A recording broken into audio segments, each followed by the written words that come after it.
பிப்ரவரி 9 வேத வாசிப்பு பகுதி யாத்திராகமும் 29வது அதிகாரம். அவர்கள் எனக்கு ஆசாரிய ஊழியம் செய்யும்படி அவர்களை பரிசுத்தப்படுத்தும் பொருட்டு நீ அவர்களுக்கு செய்ய வேண்டியதாவது ஒரு காளையையும் பழுதற்ற 2 ஆட்டுக்கடாக்களையும் தெரிந்து கொள்வாயாக. புளிப்பில்லா அப்பத்தையும் எண்ணெயிலே பிசைந்த புளிப்பில்லா அதிரசங்களையும் எண்ணெய் பூசப்பட்ட புளிப்பில்லா அடைகளையும் கோதுமையின் மெல்லிய மாவினால் பண்ணி அவைகளை ஒரு கூடையிலே வைத்து கூடையோடே அவைகளையும் காளையையும் 2 ஆட்டுக்கடாக்களையும் கொண்டு வந்து ஆரோனையும் அவன் குமாரரையும் ஆசரிப்பு கூடாரத்தின் வாசல் முன்பாக சேர பண்ணி அவர்களை தண்ணீரினால் கழுவி அந்த வஸ்திரங்களை எடுத்து ஆரோனுக்கு உள் சட்டையையும் ஏபோத்தின் கீழ் அங்கியையும் ஏபோத்தையும் மார்பதக்கத்தையும் தரித்து ஏபோத்தின் விசித்திரமான கச்சையையும் அவனுக்கு கட்டி அவன் தலையிலே பாகையையும் வைத்து பரிசுத்த கிரீடத்தை பாகையின் மேல் தரித்து அபிஷேக தைலத்தையும் எடுத்து அவன் தலையின் மேல் வார்த்து அவனை அபிஷேகம் செய்வாயாக. பின்பு அவன் குமாரரை சேர பண்ணி ஆசாரிய ஊழியம் அவர்களுக்கு நித்திய கட்டளையாக இருக்கும்படி அவர்களுக்கும் அங்கிகளை உடுத்துவாயாக. ஆரோனுக்கும் அவன் குமாரருக்கும் இடைக்கச்சைகளை கட்டி அவன் குமாரருக்கு குல்லாக்களையும் தரித்து இப்படியே ஆரோனையும் அவன் குமாரரையும் பிரதிஷ்டை பண்ணுவாயாக. காளையை ஆசரிப்பு கூடாரத்துக்கு முன்பாக கொண்டு வருவாயாக. அப்பொழுது ஆரோனும் அவன் குமாரரும் தங்கள் கைகளை காளையினுடைய தலையின் மேல் வைக்க கடவர்கள். பின்பு நீ அந்த காளையை ஆசரிப்பு கூடாரத்து வாசல் அண்டையிலே கர்த்தருடைய சன்னிதானத்தில் அடித்து அதன் இரத்தத்தில் கொஞ்சம் எடுத்து உன் விரலினால் பலிபீடத்தின் கொம்புகள் மேலிட்டு மற்ற இரத்தம் முழுவதையும் பலிபீடத்தின் அடியிலே ஊற்றி குடல்களை மூடிய கொழுப்பு யாவையும் கல்லீரலின் மேலுள்ள சவ்வையும் 2 குண்டி காய்களையும் அவைகளின் மேல் உள்ள கொழுப்பையும் எடுத்து பலிபீடத்தின் மேல் தகித்து போட்டு காளையின் மாம்சத்தையும் அதன் தோலையும் அதன் சாணியையும் பாளையத்துக்கு புறம்பே அக்கினியால் சுட்டெரிக்க கடவாய். இது பாவ நிவாரண பலி. பின்பு அந்த ஆட்டுக்கடாக்களில் ஒன்றை கொண்டு வந்து நிறுத்துவாயாக. அதனுடைய தலையின் மேல் ஆரோனும் அவன் குமாரரும் தங்கள் கைகளை வைக்க கடவர்கள்.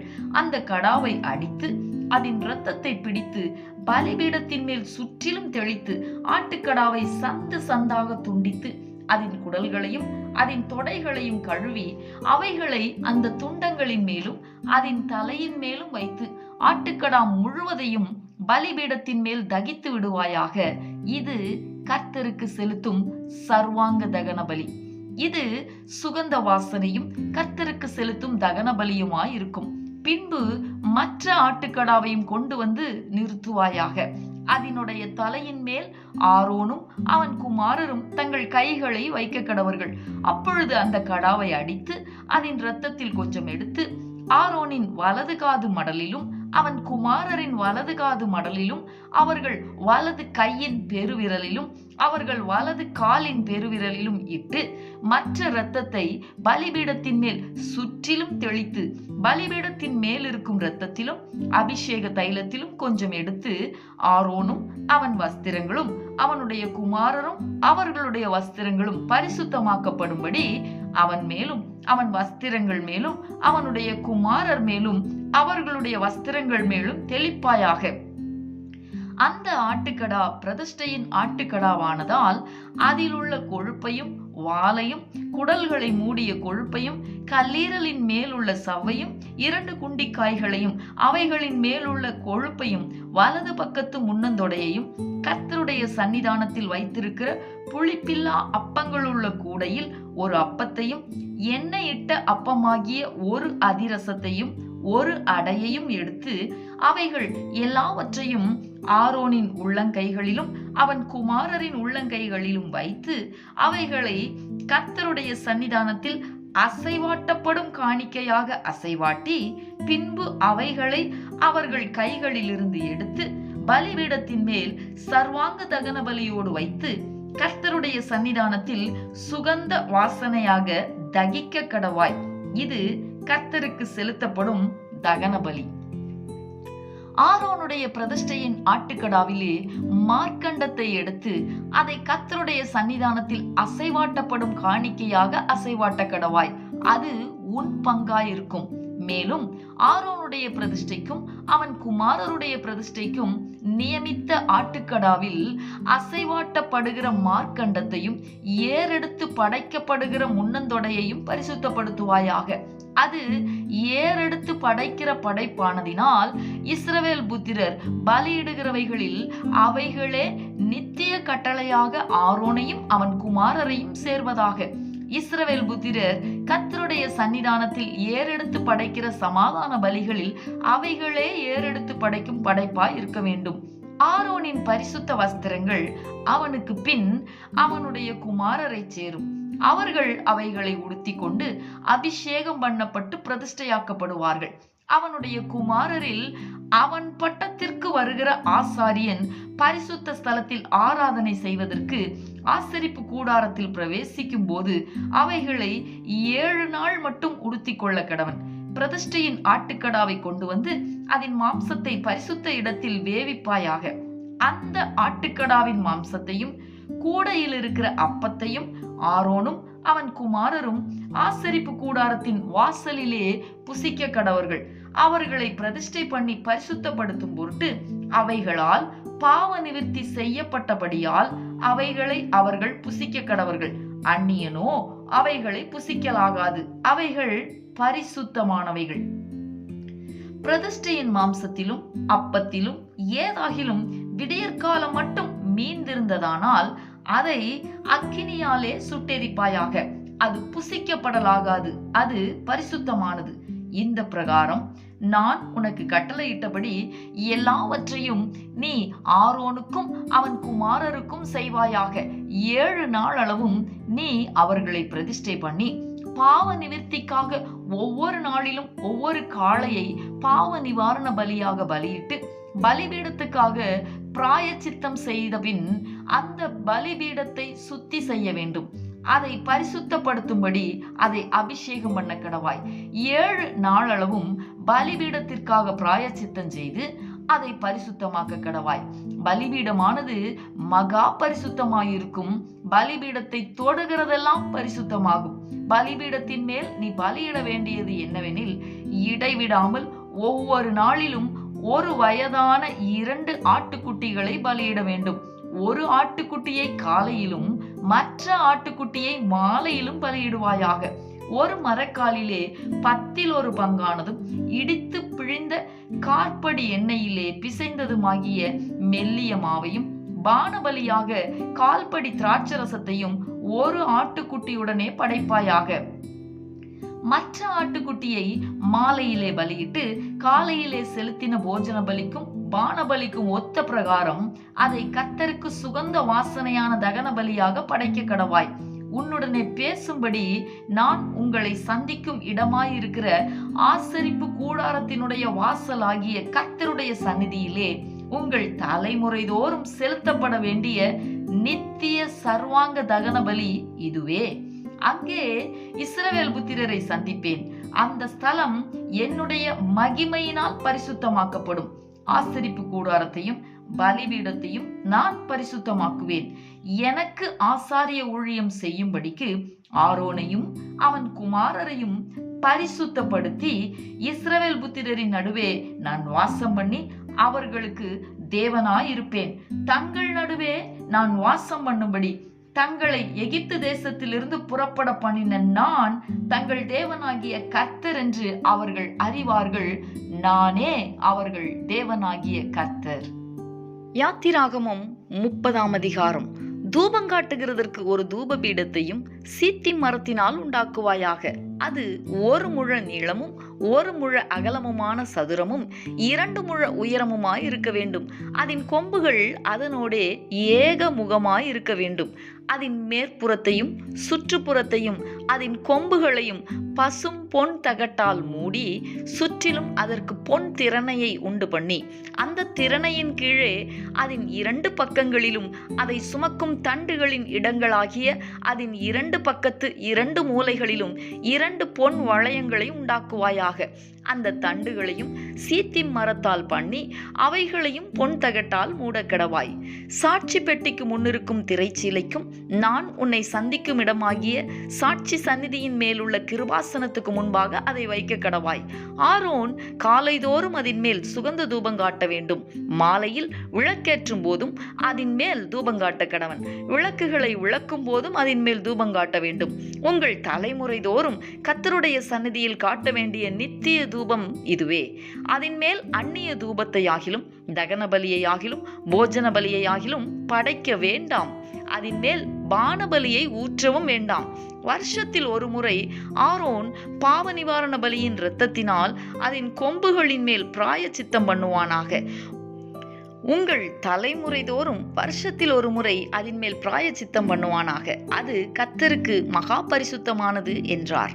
பின்னும் கர்த்தர் மோசேயை நோக்கி, நீ இஸ்ரவேல் புத்திரரை அவர்கள் இலக்கத்தின்படி கணக்கு பார்க்கும் பொருட்டு அவர்களை எண்ணும்போது அவர்களுக்குள்ளே ஒரு வாதை உண்டாகாதபடிக்கு அவர்களில் ஒவ்வொருவனும் எண்ணப்படும் சமயத்தில் தன் தன் ஆத்துமாவுக்காக கர்த்தருக்கு மீட்கும் பொருளை கொடுக்க கடவன்.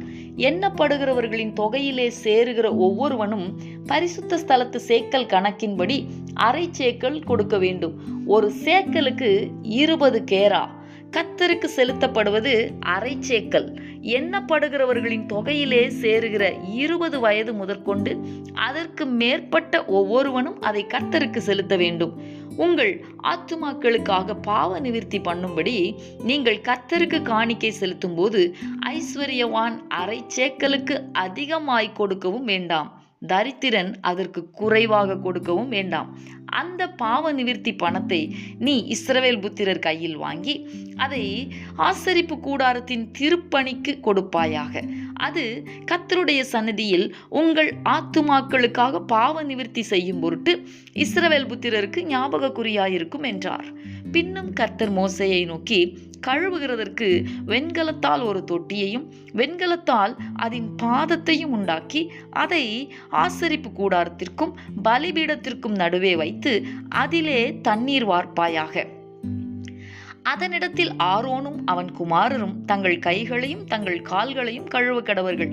அவர்கள் ஆசரிப்பு கூடாரத்திற்குள் பிரவேசிக்கும் போதும் கர்த்தருக்கு தகனத்தை கொளுத்தவும் பலிபீடத்தினிடத்தில் ஆராதனை செய்யவும் சேரும் போதும் அவர்கள் சாகாதபடிக்கு தண்ணீரினால் தங்களை கழுவ கடவர்கள். அவர்கள் சாகாதபடிக்கு தங்கள் கைகளையும் தங்கள் கால்களையும் கழுவ கடவர்கள். இது தலைமுறை தோறும் அவனுக்கும் அவன் சந்ததியாருக்கும் நித்திய கட்டளையாயிருக்கும் என்றார். பின்னும் கர்த்தர் மோசேயை நோக்கி, மேன்மையான சுகந்த வர்க்கங்களாகிய சுத்தமான வெள்ளை போளத்தில் பரிசுத்த ஸ்தலத்தின் சேக்கலின்படி 500 சேக்கல் எடையையும் சுகந்த கருவாப்பட்டையிலே அதில் பாதியாகிய 250 சேக்கல் எடையையும் சுகந்த வசம்பில் 250 சேக்கல் எடையையும் லவங்கப்பட்டையில் 500 சேக்கல் எடையையும் ஒலிவ எண்ணெயில் 1 குடம் எண்ணெயையும் எடுத்து அதனால் பரிமள தைலக்காரன் செய்வது போல கூட்டப்பட்ட பரிமள தைலமாகிய சுத்தமான அபிஷேக தைலத்தை உண்டு பண்ணுவாயாக. அது பரிசுத்த அபிஷேக தைலமாய் இருக்க கடவுது.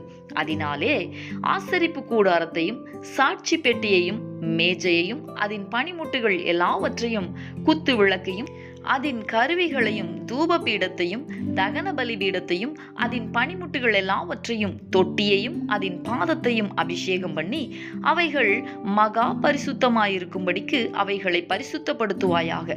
அவைகளை தொடுகிறதெல்லாம் பரிசுத்தமாயிருக்கும். ஆரோனும் அவன் குமாரரும் எனக்கு ஆசாரிய ஊழியம் செய்யும்படிக்கு நீ அவர்களை அபிஷேகம் பண்ணி அவர்களை பரிசுத்தப்படுத்துவாயாக. இஸ்ரவேல் புத்திரரோடே நீ பேசி சொல்ல வேண்டியதாவது, உங்கள் தலைமுறை தோறும் இது எனக்குரிய பரிசுத்த அபிஷேக தைலமாய் இருக்க வேண்டும். இது மனிதருடைய சரீரத்தின் மேல் வார்க்கப்படலாகாது. இது செய்யப்பட்ட முறையின்படி அவர்கள் வேறொரு தைலத்தை செய்யவும் கூடாது. இது பரிசுத்தமானது. இது உங்களுக்கு பரிசுத்தமாய் இருப்பதாக. இந்த முறையின்படியே தைலங்கூட்டுகிறவனும் அதில் எடுத்து அந்நியன் மேல் வார்க்கிறவனும் தன் ஜனத்தில் இராதபடிக்கு அறுப்புண்டு போக கடவன் என்று சொல் என்றார்.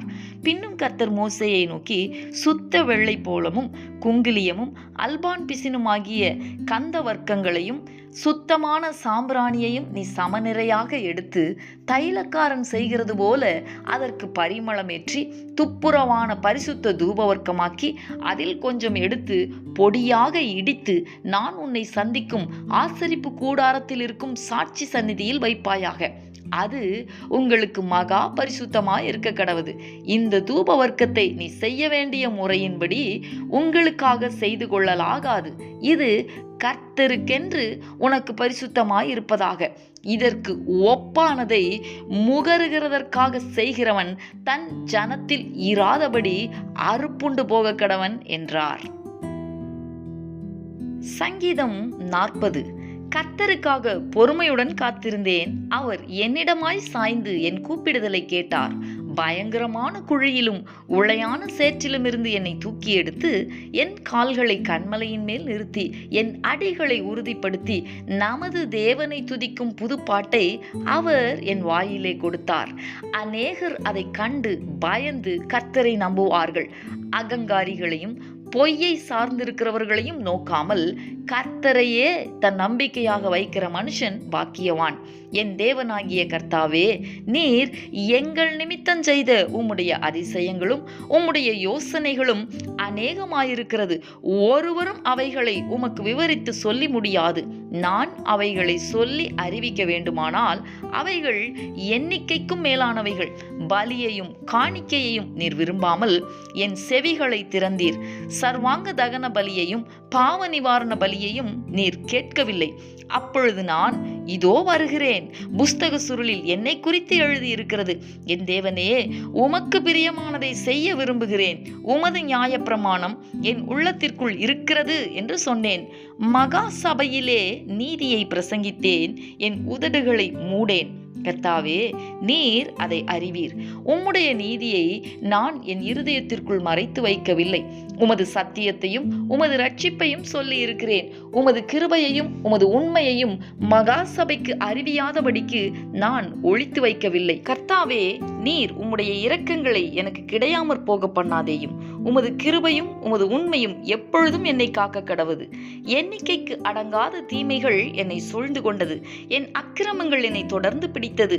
நான் நிமிர்ந்து பார்க்க கூடாது இருக்கிறது. அவைகள் என் தலைமயிரிலும் அதிகமாயிருக்கிறது. என் இருதயம் சோர்ந்து போகிறது. கர்த்தாவே, என்னை விடுவித்தருளும். கர்த்தாவே, எனக்கு சகாயம் பண்ண தீவிரியும். என் பிராணனை அழிக்க தேடுகிறவர்கள் ஏகமாய் வெட்கி நாணி எனக்கு தீங்கு செய்ய விரும்புகிறவர்கள் பின்னிட்டு லெச்சையடைவார்களாக. என் பேரில் ஆ ஆ என்று சொல்லுகிறவர்கள் தங்கள் வெட்கத்தின் பலனை அடைந்து கைவிடப்படுவார்களாக.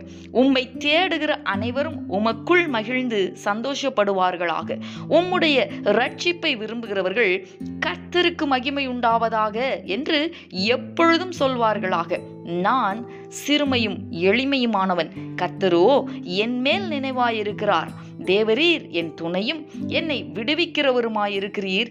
என் தேவனே, தாமதியாதேயும். மத்தேயு எழுதின சுவிசேஷம் 20வது அதிகாரம் 17வது வசனம் முதல் 34ஆம் வசனம் வரை. இயேசு எருசலேமுக்கு போகும்போது வழியிலே 12 சீஷரையும் தனியே அழைத்து, இதோ எருசலேமுக்கு போகிறோம். மனுஷகுமாரன் பிரதான ஆசாரியரிடத்திலும் வேதபாரகரிடத்திலும் ஒப்பு கொடுக்கப்படுவார். அவர்கள் அவரை மரண ஆக்கினைக்குள்ளாக தீர்த்து அவரை பரியாசம் பண்ணவும் வாரினால் அடிக்கவும் சிலுவையில் அறையவும் புறஜாதியாரிடத்தில் ஒப்பு கொடுப்பார்கள். ஆகிலும் 3ஆம் நாளிலே அவர் உயிரோடே எழுந்திருப்பார் என்றார். அப்பொழுது செபதேயுவின் குமாரருடைய தாய் தன் குமாரரோடு கூட அவரிடத்தில் வந்து அவரை பணிந்து கொண்டு, உம்மிடத்தில் ஒரு விண்ணப்பம் பண்ண வேண்டும் என்றாள். அவர் அவளை நோக்கி, உனக்கு என்ன வேண்டும் என்று கேட்டார். அதற்கு அவள், உம்முடைய ராஜ்யத்திலே என் குமாரராகிய இவ்விரண்டு பேரில் ஒருவன் உமது வலது பாரிசத்திலும் ஒருவன் உமது இடது பாரிசத்திலும் உட்கார்ந்திருக்கும்படி அருள் செய்ய வேண்டும் என்றாள். இயேசு பிரதியுத்தரமாக, நீங்கள் கேட்டுக்கொள்ளுகிறது இன்னது என்று உங்களுக்கு தெரியவில்லை. நான் குடிக்கும் பாத்திரத்தில் நீங்கள் குடிக்கவும் நான் பெறும் ஸ்நானத்தை நீங்கள் பெறவும் உங்களால் கூடுமா என்றார். அதற்கு அவர்கள் கூடும் என்றார்கள். அவர் அவர்களை நோக்கி, என் பாத்திரத்தில் நீங்கள் குடிப்பீர்கள், நான் பெறும் ஸ்நானத்தையும் நீங்கள் பெறுவீர்கள். ஆனாலும் என் வலது பாரிசத்திலும் என் இடது பாரிசத்திலும் உட்கார்ந்திருக்கும்படி என் பிதாவினால் எவர்களுக்கு ஆயத்தம் பண்ணப்பட்டிருக்கிறதோ அவர்களுக்கே அல்லாமல் மற்றொருவருக்கும் அதை அருளுவது என் காரியம் அல்ல என்றார். மற்ற 10 பேரும் அதை கேட்டு அந்த 2 சகோதரர் பேரிலும் எரிச்சலானார்கள். அப்பொழுது இயேசு அவர்களை கிட்ட வரச் செய்து, புறஜாதியாருடைய அதிகாரிகள் அவர்களை இருமாப்பாய் ஆளுகிறார்கள் என்றும் பெரியவர்கள் அவர்கள் மேல் கடினமாய் அதிகாரம் செலுத்துகிறார்கள் என்றும் நீங்கள் அறிந்திருக்கிறீர்கள். உங்களுக்குள்ளே அப்படி இருக்கலாகாது. உங்களில் எவனாகிலும் பெரியவனாயிருக்க விரும்பினால் அவன் உங்களுக்கு பணிவிடைக்காரனாய் இருக்க கடவன். உங்களில் எவனாகிலும் முதன்மையானவனாயிருக்க விரும்பினால் அவன் உங்களுக்கு ஊழியக்காரனாயிருக்க கடவன்.